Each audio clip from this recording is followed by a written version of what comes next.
Bonjour! Parmi les besoins physiologiques du bébé, comme manger, dormir, boire, éliminer, on oublie souvent le besoin d'interaction et de contact, qui sont pourtant tout aussi primordiales pour que le bébé se développe correctement. Le contact physique et les interactions vont lui donner la sécurité nécessaire pour oser explorer le monde et augmenter ses connexions cérébrales. Mais alors que se passe-t-il si le besoin de contact physique et d'interaction est peu rempli ?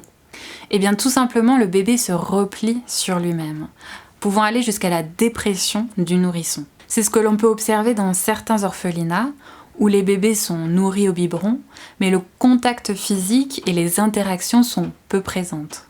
Les bébés vont alors moins sourire, moins regarder dans les yeux, moins explorer leur corps et leur environnement, impactant considérablement leur développement. On pourrait penser que nos sociétés occidentales et développées répondent pleinement à ce besoin d'interaction et de contact physique.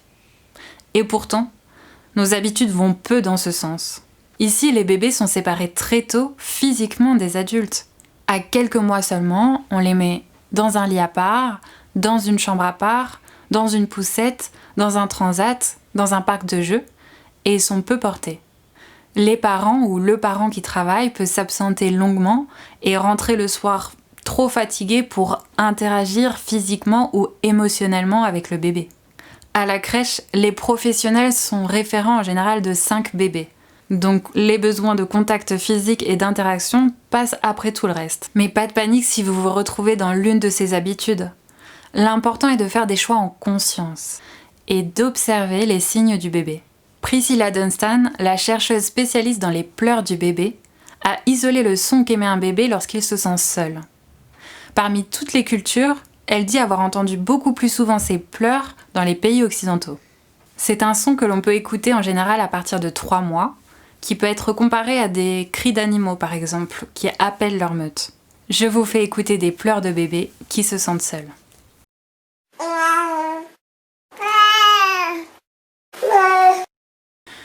Dans une expérience très connue de Harry Harlow, un bébé singe préfère le contact d'une couverture douce, à laquelle il peut s'agripper et se rassurer, plutôt que de se nourrir au biberon avec lequel il a pourtant l'habitude d'être nourri depuis qu'il est né.